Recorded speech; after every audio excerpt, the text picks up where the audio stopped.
I'm Andrew Schiff, CEO here at the Rhode Island Community Food Bank. Thank you for joining us for today's town hall meeting. Today, the Food Bank is releasing our 2022 status report on hunger in Rhode Island. I'm honored to be joined today by two longtime champions of the Food Bank, Senator Jack Reed and Senator Sheldon Whitehouse, who will share their reactions to our report. You'll also be hearing this morning from Denise Green, Executive Director of the West End Community Center in Providence, a member agency of the Food Bank. And we will also save time for questions from the audience. If at any time you have a question, please type your question into the Q&A box at the bottom of your screen, and we'll make sure to save time after all of our speakers to answer all of your questions. I'll start by describing the findings in the status report.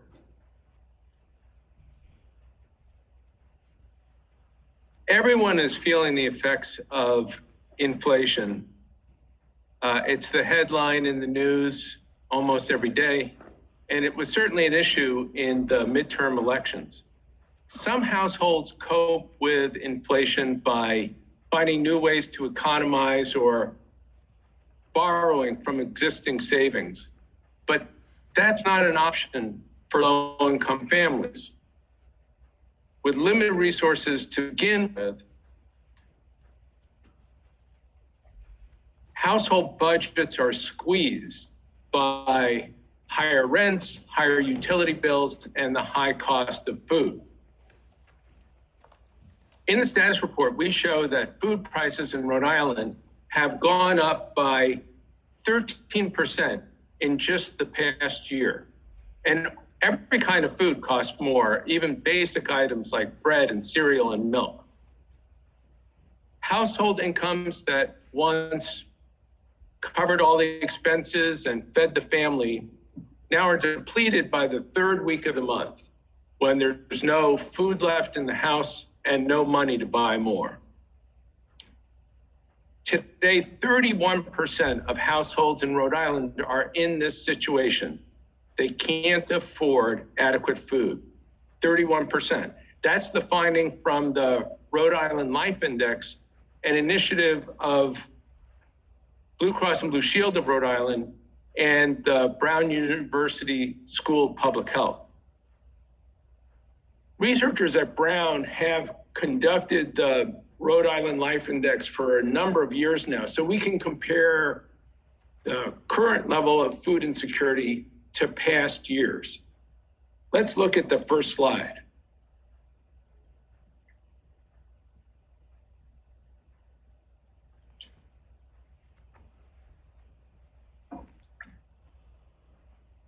For all households in Rhode Island, food insecurity is 3 times higher than it was before the pandemic.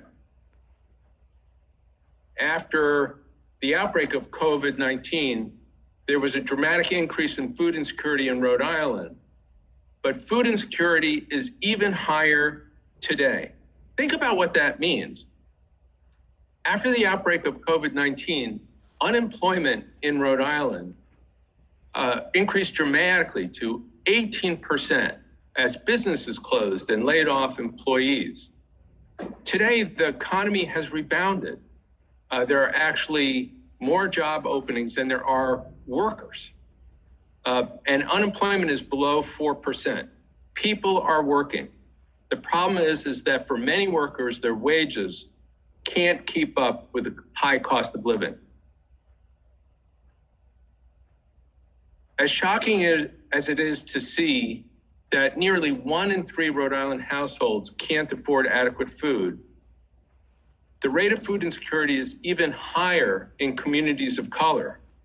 Among Black, Latino, Asian American, Native households, food insecurity is above 40% and significantly higher than for white households. Communities of color were the most hurt by COVID-19 in terms of their health and economic well-being. And the pandemic worsened and deepened long-standing racial and ethnic disparities in income, wealth, and economic opportunity. As food insecurity has increased, more and more people are seeking help at food pantries and meal sites in Rhode Island. Let's look at the next slide. There's been a 20% increase in demand for food assistance as compared to last year. The food bank distributes food to 140 member agencies all across the state. Together, we now serve 63,000 people each month. And we're all concerned about this winter because families are just about to face high heating oil bills.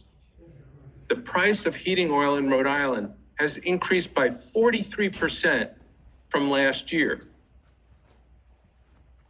Along with inflation in all these basic household items, the other factor that's leading to higher food insecurity is the end of government programs that were initiated during the pandemic. Congress responded to the public health emergency with a number of relief programs aimed at helping low-income families.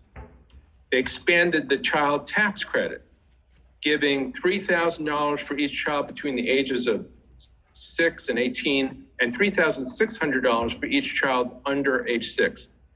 The child tax credit was almost immediately effective in reducing child poverty and child hunger, particularly among Black and Latino children. So it directly addressed racial and ethnic inequities.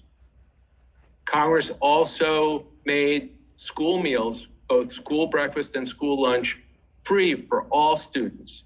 Legislators recognized the importance of good nutrition for children's health and learning. Now, unfortunately, both of these programs, the expanded child tax credit and school meals for all, have ended. And we're seeing the impact on low-income families with children. In Rhode Island, among families with children with income below $50,000 a year, the food insecurity rate is 65%. Nearly 2 out of every 3 of these households can't afford adequate food. And another really important federal program will be ending soon. Back in 2020, through the Families First Coronavirus Response Act, Congress provided emergency SNAP benefits to all SNAP recipients. SNAP, the Supplemental Nutrition Assistance Program, formerly the Food Stamp Program. There are currently 85,000 households in Rhode Island enrolled in SNAP, and each month, every household that's enrolled receives about, on average, $150 for the purchase of food through this special emergency allotment.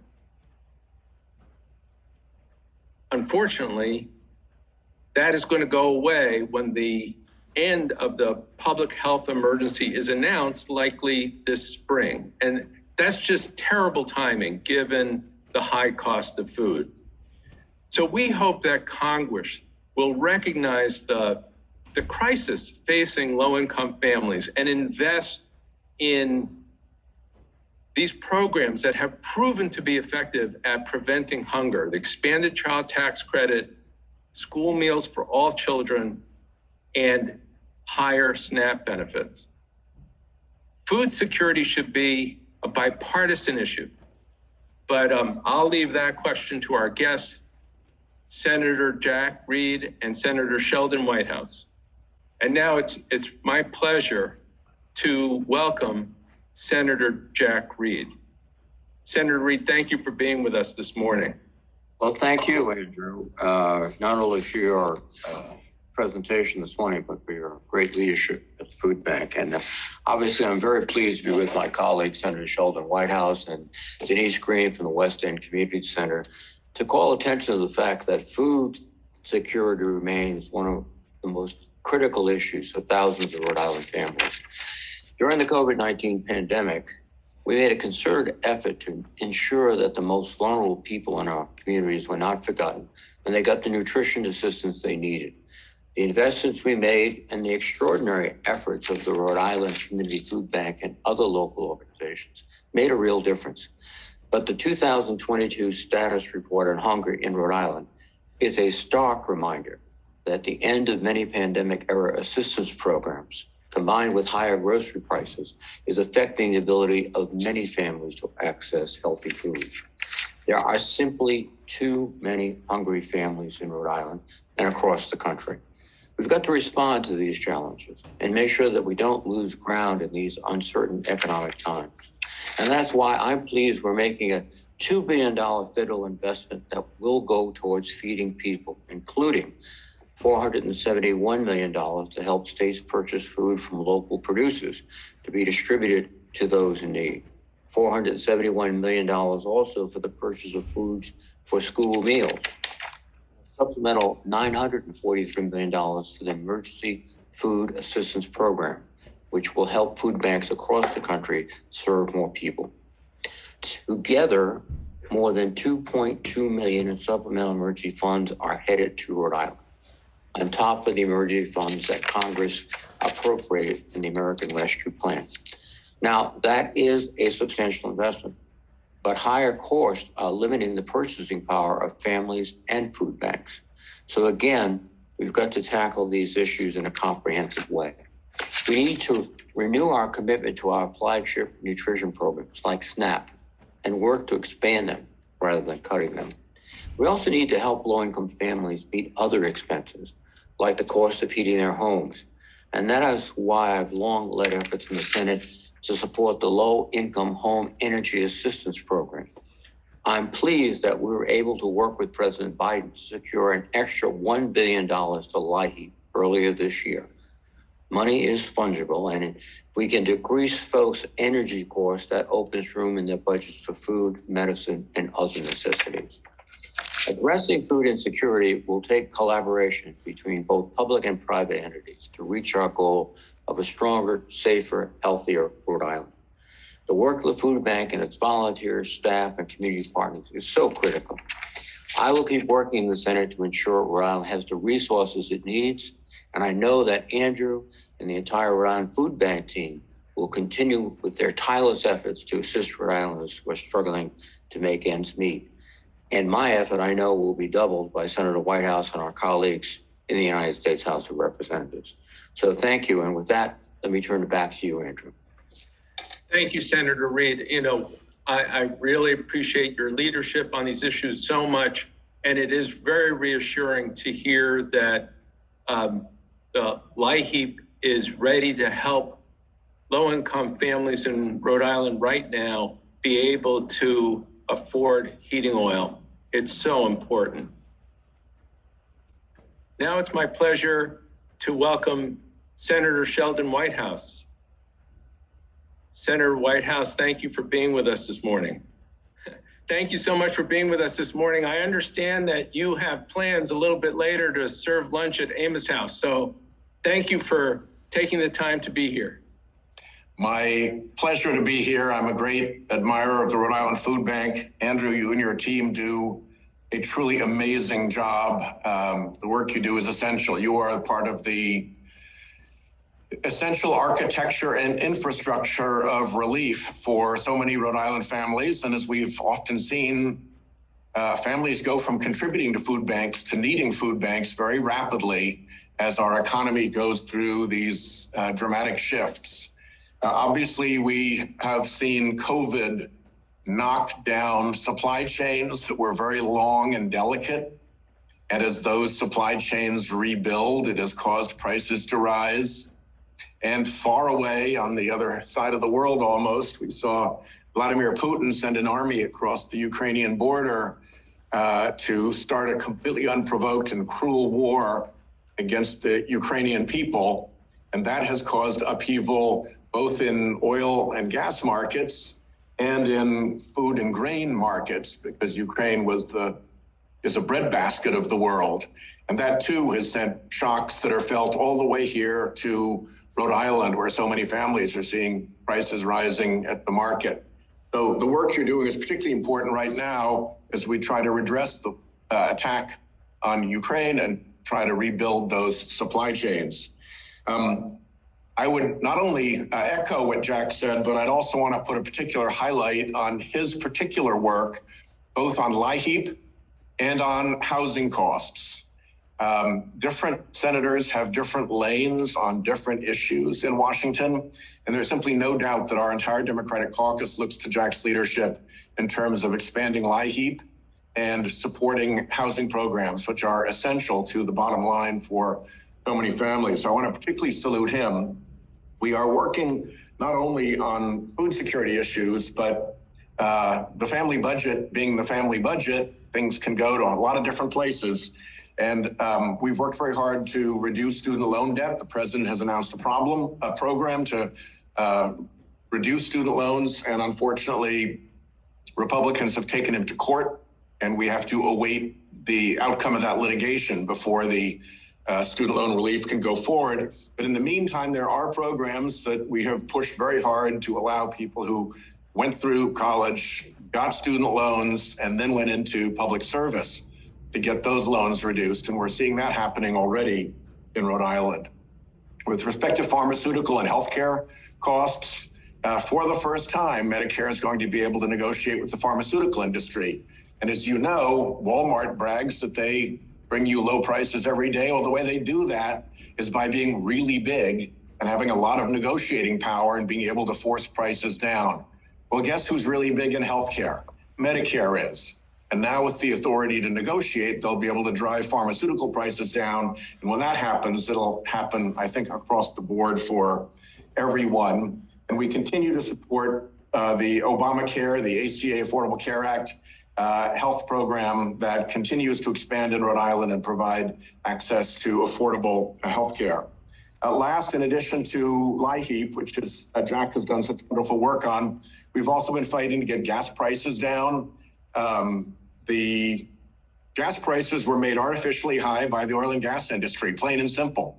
And if you need any proof of that, just look at their profit and loss statements. They're making profits like they've never done before. And it's because they're gouging people at the pump, pocketing the money and turning it back into stock buybacks and things like that that raise CEO compensation. So we fought very hard, it's my bill actually, to extract a clawback of those excess profits. It's a good enough idea that the conservative government in Great Britain has actually applied it, but we're still struggling to get it through our Republican colleagues. So we're keenly aware of the cost concerns and are working very hard to fight through them. As Jack said, this $2 billion in emergency food funding, I think will help. It will come through the emergency food program. It will come through the acquisition of local produce. And, I've been through your coolers and your freezers, Andrew, and I've seen how much local produce you invest in, and that's really exciting. And then, of course, about $500 million of it will go through to schools to support their meal programs, which is an absolutely essential component of all of this. So I think I'll wrap it up there because I know people are going to want to get to questions, and we want to hear from Denise Green, who is a wonderful leader at the West End Community Center. And but again, I'll close where I began. You at the Rhode Island Food Bank are a remarkable Rhode Island institution. We really count on you, and we're extremely proud of you. Thank you so much, Senator Whitehouse. Now it's my pleasure to welcome Denise Green. As I mentioned before, Denise is the Executive Director of the West End Community Center. Denise, I know that our audience wants to hear from you about the programs at the community center and tell us about the food assistance that you provide there in Providence. Thank you for having me. This has been the most unbelievably busy food pantry beyond any of our comprehension. We distribute pallets and pallets of fresh vegetables and produce every week. There are more families visiting the food pantry now than ever before. We provide them with fresh produce, staples like rice and pastas, and we have fresh meats available for them. We even go and supplement with spices that they like. We know when people are on a fixed food budget, there's lots of things that are considered extra, and lots of time the spices that you enjoy are always affordable. So we really try and give a little bit of everything out to our community. Denise, that's terrific. We've been talking this morning about inflation and the impact of high food prices. Are you seeing the impact of inflation on the people you serve? We are seeing it in many different ways. In the past, the busiest weeks of the month here at the food pantry would be at the end of the month, when SNAP benefits have expired. But now our families return to the pantry each month, and very often now we're seeing the beginning of the month very busy, because families want to be able to see what we're going to provide for them so that they can use their SNAP benefits after to supplement what the food bank and what the food pantry was able to give them, to ensure that their resources will make it to the end of the month. One day alone last week, on Wednesday of last week, 75 families visited the food bank, and that's on one day. And of those 75 families, 25 families were registering for the first time. That is a true indication that hunger is hitting new families every week. Our food pantry is located across the street from Gilbert Stewart Middle School. When school is dismissed, we often see students coming by the food pantry before they go home in the afternoon. And I don't know how many Rhode Islanders can think back to their days in middle school, but not many of us had to swing by a food pantry before we got home to do our homework. Our community is really hurting right now. Oh, that's clear. And the number of new people that you're seeing is very upsetting and shocking. I wonder, as an example, can you tell us about one family that you've served? Yes. Over the summer, West End Community Center completed a place-based survey asking different questions of our community. And one of the questions we asked was if in the past month they needed to skip a meal because they didn't have enough food.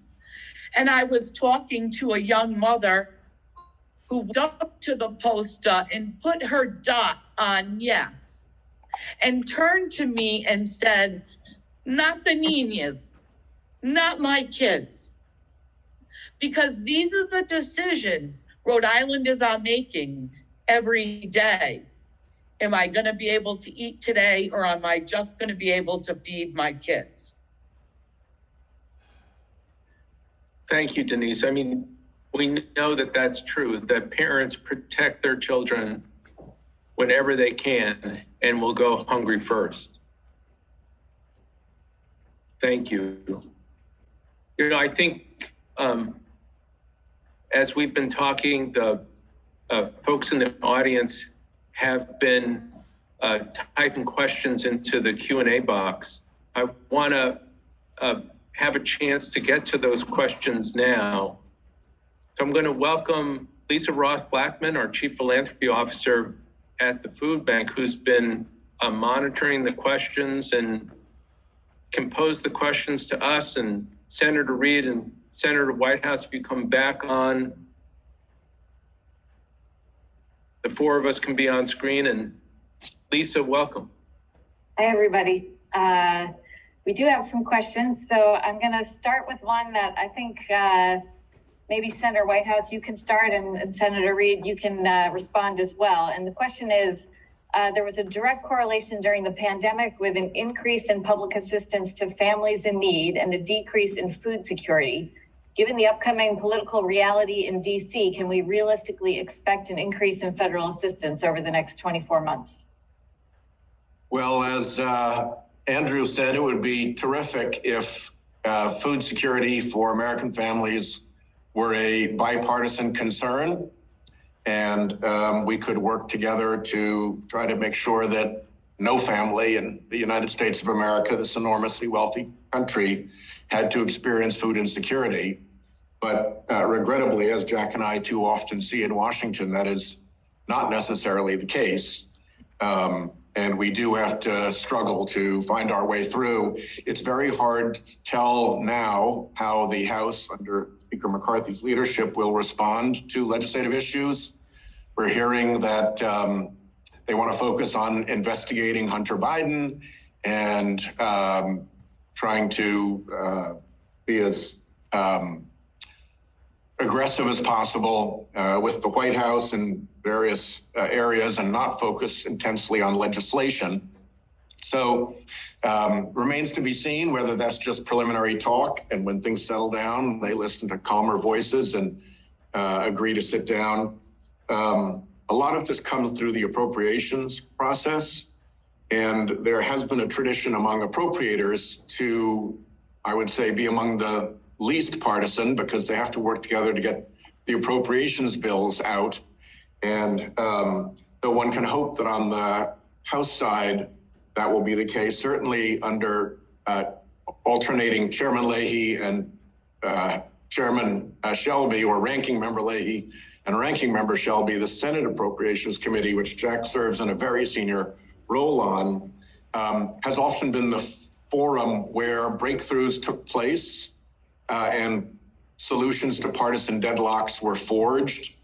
So it is not out of the realm of hope and even perhaps a small measure of confidence that we can get this done in the coming Congress and deal with the problems of food insecurity. But it is going to take more effort than it would have under the leadership of Speaker Pelosi. There's no doubt about that. Well, I think Sheldon has made a very precise analysis and conclusion. We're going to need cooperation. We demonstrated that these programs work very effectively. The increased SNAP benefits, the universal school meals, significantly lowered food problems, food issues with families, poor families in Rhode Island across the nation. But we don't get the same kind of cooperation on these issues from our colleagues as we need too many times. In fact, there's always rumors on the other side about putting barriers up to SNAP and things like that. One opportunity we may have is that the Senate will likely take up a farm bill in 2023. That is something that many of my Republican colleagues want desperately, because it enhances subsidies to farming and all sorts of interesting programs. But within that is the context, too, of nutrition. And we will do our best to get nutrition programs in that bill and then try to get it through the House. Again, it's early. Just a final comment. We have a pretty stable position, I think, in the Senate. We maintain control of the Senate. We have working relationships that haven't been vastly altered. The House is a whole new ball of wax. I don't think even Representative McCarthy understands yet what's going to happen. So we have to wait a while, but our goal will be to simply provide food to children who need it. Great, thank you. There's a follow-on question. I know, Senator Reed, you mentioned the $2 million for school food programs. The question is, when does that start and how will it last? The programs are starting up now, so it should last at least through this school year. And let me see if I have any more details, but I'd be happy, my office would be happy to provide specifics. We are looking at trying to maintain some of the programs we started in the affordable care, and not the affordable care, but the American Rescue Plan. We still have enhancements in SNAP that started the pandemic. That is going to continue. And then, as we've indicated, we've delivered some direct funds to states to operate with local producers to produce food for schools. But I will get you more details so you can disseminate them. Great, thank you. There's a question about LIHEAP, and that it doesn't seem to fully serve all the low and moderate income folks who are in need, especially as costs rise. And is there anything being done to expand who can qualify for those programs? Well, I'll take a shot at that. Eventually, the program is limited by the funds. That's why we thought it very crucial to get an additional $1 billion.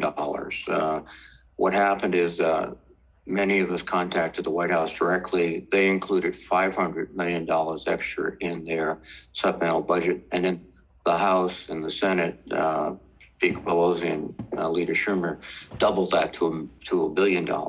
So it's going to be substantial relief. But there are income limits, but there's also just a question of too many demands for the funds, even with $1 billion increase.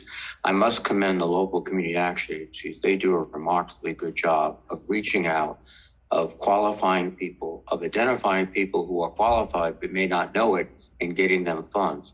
So there's a very aggressive effort to get everyone covered in Rhode Island. And we think the money helps, but we need a little more probably. I want to pick up on a little bit. You started to mention SNAP and the Farm Bill, and there's a question about what exactly is being done to increase SNAP benefits in Rhode Island. I think it's slightly more complicated than that, but I wonder if you could just speak a little bit to that, Senator Reed. Well, I think one of the things we want to do is recognize that more people should be eligible for SNAP benefits than are today. So to increase eligibility standards is something I hope we could work on. And then we also want to make sure that, ideally we get back to the position we had in the pandemic where essentially we were providing almost free lunches for all students. That's something that I think should be our goal. It is ironic that we provide free books to children, but we don't provide adequate food for many of them. You can't study, even if you have a book, if you can't eat. So this is something that's fundamental education. And I think we want to address it on those terms, as well as the basic nutritional terms we've talked about. So we're trying to do that at the federal level and encourage the states. There are some states in New England that have adopted much more support for their school systems using federal money. And that's a choice that this state might have. Thank you. I have an interesting question about whether there's any discussion on attaching a very small transaction fee for stock sales or trading activity, as suggested by Senator Sanders and some others, and linking a small portion of that small fee to food security and presenting it as a fee linked to food security. Sheldon? Senator Whitehouse? That would probably come up in the Finance Committee. I sit on the Finance Committee. I have not seen that actual piece of legislation. We are now in the process of trying to figure out what the final end of year so-called tax extenders are. And our focus in that negotiation is very much directed at the child tax credit and extending the child tax credit. I think it's the view of all of us Democrats on the Finance Committee that that's probably the most effective and efficient way to push funding to families in need. It really proved itself when we expanded the child tax credit during the COVID pandemic. We've tried to continue it past its date of when it was called back. And we're trying to now reboot it to the levels that it was at during the pandemic because it worked so well. So my view is that we will do better as Democrats if we focus on a common goal and everybody has the same priority in mind.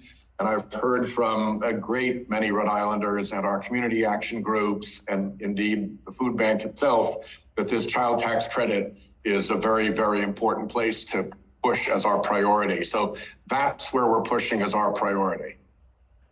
Right. Like I just said, I think Sheldon's right on target because the child tax credit was remarkable. It actually rose 50%, brought up 50% of children out of poverty. But we don't have a program like it. We've never had a program like that. And it gives the families the ability to adjust to their own situation. Is it heating? Is it nutrition? Is it rent? Is it anything else? And the question is how you pay for it. And that's where we get into proposals like Senator Sanders, which is a small fee on stock transactions.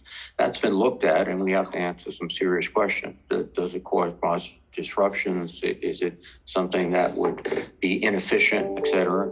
But the point of raising the child tax credit is just, it's one of the smartest things we did, and we have to do it again. Great. We have a question from AP. If hunger is and Andrew, I think I'm going to let you start with this, and then perhaps Senator Whitehouse and Senator Reed. If hunger is a bigger problem than before the pandemic in Rhode Island, I imagine it might also be the case in other states. Are you hearing anything about that? And can you speak to it? Yeah, there was a survey that was published yesterday in the Boston Globe about Massachusetts with almost the exact same findings for Massachusetts. So we're seeing, inflation, food inflation, the high food prices are true across the country, not just here. And that's it's taking a serious toll on low-income families. I think that's pretty much the finding across the nation. And that's why it's such a concern, and why, both the efforts to provide income supports to families and at the same time to address directly trying to lower some of these key prices for household items like medicine and gas is such an important strategy.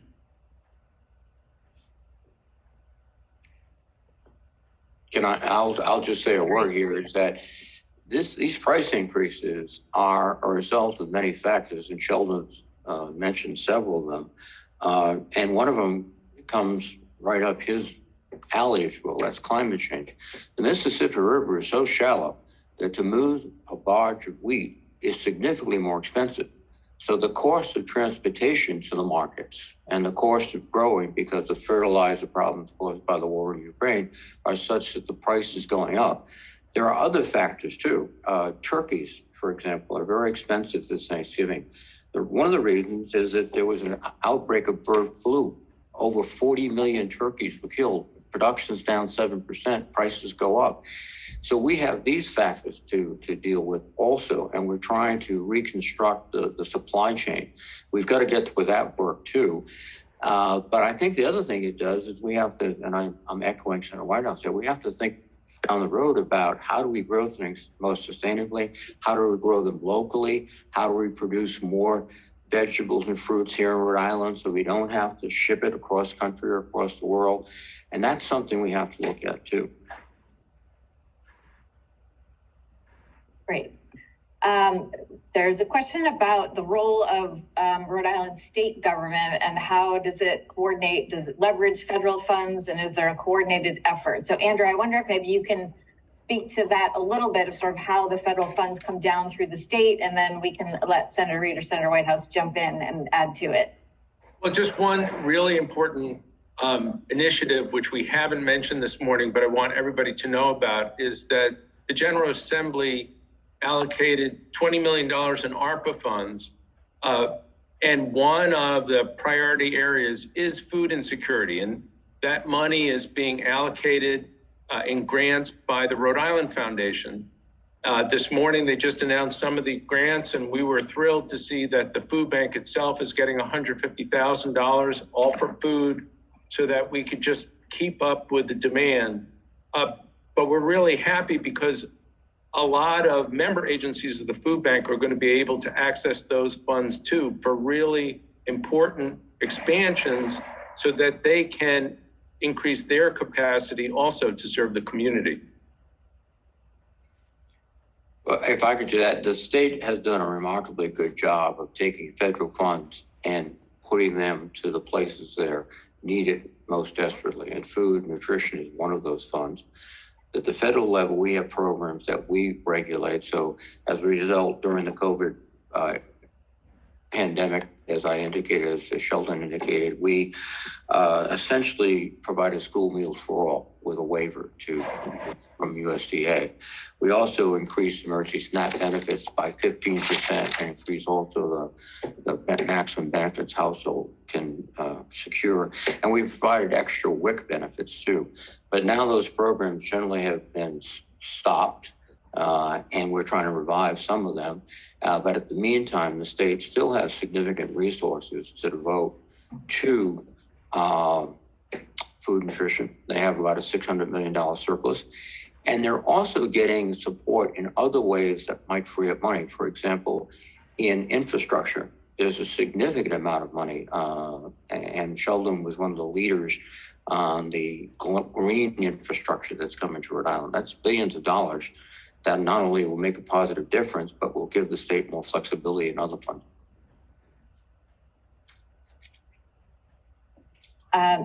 We have a question about the disparities in how hunger is disproportionately impacting communities of color. And I wonder if, Andrew, you can speak to this first, and then maybe Senator Whitehouse and Senator Reed about if there's a question about, what is the food bank doing, and are there other strategies to support these communities facing immense poverty in Rhode Island?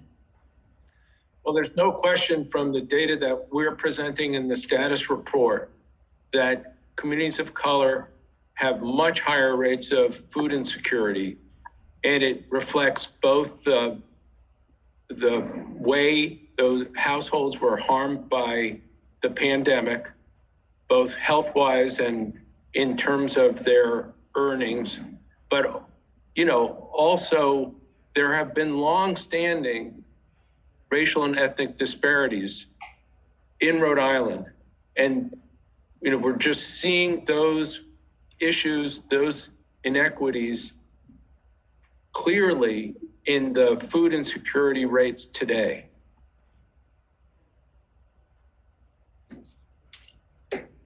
I would just add to that this is another commendation for Andrew and his team in the Rhode Island Food Bank, is that they work very well with community action groups and community advocacy groups across the state to make sure that groups that might not ordinarily be reached are aware of the food bank's work, and they actually support some of the work of those local organizations. There are, for instance, food banks in Rhode Island that focus on the African diaspora community who have particular food needs and tastes and traditions, and to meet them with the food that they're familiar with and that they want to celebrate their holidays with, and all of that is a very important thing for getting them engaged. Oasis is a pretty good example of one of those groups. And so these connections that are made in our small state of Rhode Island, where one group helps another, both by providing the information to the food bank that we've got a needy member, a needy client here, or to be able to say, hey, we can support you in providing food directly through your organization, I think has been part of what has made this work. So one of the things that Jack and I very much enjoy and celebrate is how robust and supportive and harmonious our community is of the NGOs who are out helping specialized populations, and all of us in Rhode Island having each other's backs. I think Sheldon is exactly right. We have a situation where we have both proximity and knowledge of our neighbors, which is a very powerful tool because it's hard to ignore many things. And you have people with great both courage and decency to get involved. So thank you all for that.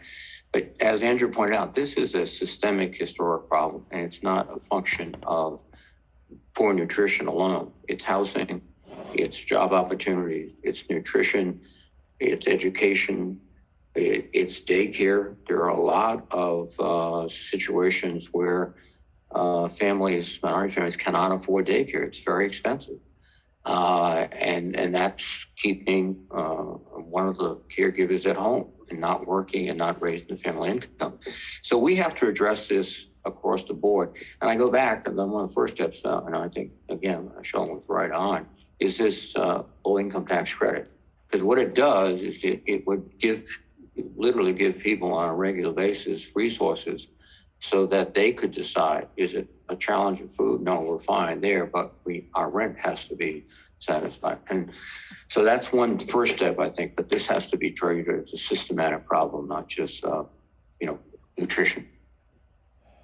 Thank you.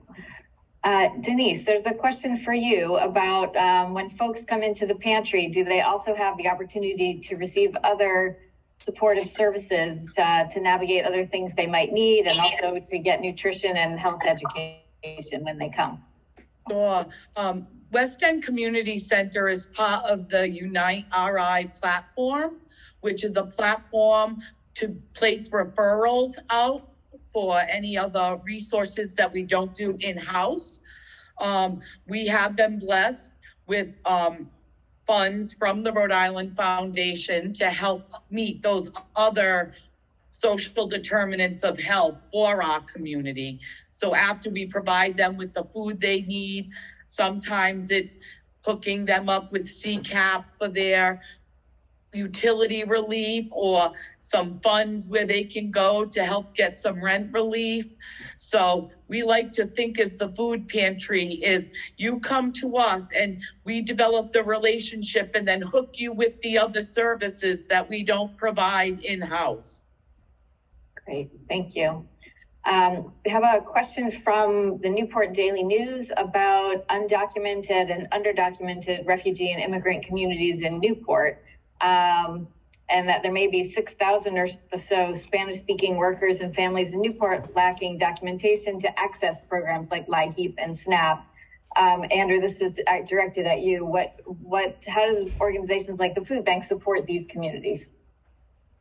I mean, I don't know specifically about the situation in Newport. We should learn more. But all of the food bank's member agencies, the food pantries like Denise's, are serving everyone in need. Folks are not turned away because of their immigration status or any other status. And we make sure, and we try as much as possible to help people feel welcome, because absolutely no one in Rhode Island should be going without food.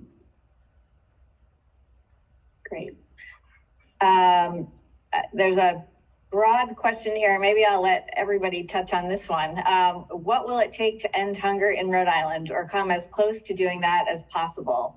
If you had all the resources you would need, what would those resources be? Andrew, I'm going to start with you, and then maybe we'll go to Senator Reed, Senator Whitehouse, and Denise. That's a big question, Lisa. Maybe we should make this our last question. Because if we can answer this, we're really in good shape. I mean, I can give you the vision of where we should be. The vision should be that everyone in Rhode Island can afford the food they need, and they shop at the supermarket. The supermarket is the best way to distribute food, and people should be able to have the resources, the income to shop at the supermarket and get the food that they need for their family. That's the vision. We have to get there. I would say we start with the child tax credit, a really robust one. I think if we can do that across the board, we actually saw firsthand how well it worked during the COVID epidemic. People were really in tough shape because of what was happening in the larger economy because of the pandemic. And yet families were buoyed by this and often better off than they had been before because that refundable child tax credit was there and in their pocket. So I think that's the immediate goal. I think Jack touched on one of the key long-term goals, and that is to get ahead of the climate change problem. We're going to have continued food insecurity for as long as we have continued farm insecurity. And we're going to have continued farm insecurity when farmers don't know what the drought or the flood is that's going to blast through their crop. Cargill, the huge grain company, is estimating that there's going to be a dramatic reduction in grain production out of the Midwest as climate change and drought and flooding continue to get worse. And the global disorder and chaos that is causing is going to interfere with local farming and create greater dependence on imports and exports, and all of that together will drive up food prices. It's the unheralded stepchild of the climate crisis is food insecurity. Well, I would just echo those comments. It's an issue of supply and demand. I'll put my pseudo-economist hat on. And first one flies, as Sheldon points out, we could be running into very serious shortages of food in the United States, which we all took for granted because the Midwest was the breadbasket of the world. Well, with transportation costs going up, fertilizer, all those costs going up, it could be really significant. That's why we have to take steps here in Rhode Island. We have to start, as they're trying to do at the University of Rhode Island, create a real green economy in the state. We can grow a lot of our vegetables and fruits here in very scientific locations, essentially for the layperson, big glass greenhouses. What that will do is make us less dependent on other parts of the world and parts of the country. It'll be more efficient in the use of our water, more efficient in the use of energy, and it will provide that kind of break, if you will, on extraordinarily rising costs. Then I think on the demand side, we have to give the people the resources in order to be able to purchase this. And that goes back to the tax credit that Sheldon spoke about. It also goes back to, again, this whole approach, systematic approach of better job training. So if someone steps into a job that doesn't pay minimum wage, it pays a step above that and a step above that as you continue to work. Those are the two sort of lines of effort we have to pursue at a national and local level. And I'm pleased that at the University of Rhode Island and at Roger Williams and many others, that there's just a very aggressive approach. Aquaculture is another area which 20 years ago was not a major force. Now it's a significant force. And if we do it better and more efficiently, we can lower costs and make it more available to more Rhode Islanders. And the other thing I would add to that is, historically in America, we've had a lot of waste of food.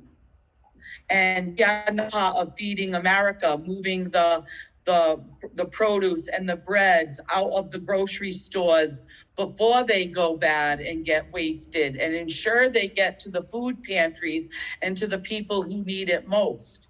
And I think rescuing food is also a strategy we can take to ensure that the limited amount of food we do have makes it to a table. Thank you, Denise. Thank you, Lisa, for giving us all those great questions. And thank you so much to Senator Reed and Senator Whitehouse for being with us this morning. I know we went way over time, and you have a lot of commitments this morning, so I really appreciate your taking this time with us. We are going to be able to have a recording of this town hall on our YouTube station. If anybody wants to check it out, it will be available in a few days. Thanks to our audience, everyone who joined us this morning, and have a really good day. And a big thank you to you, Andrew, and your team at the Food Bank, who do just wonderful work. In this season of plenty, you make sure it's shared as widely as we can. Thank you. Happy Thanksgiving, everyone.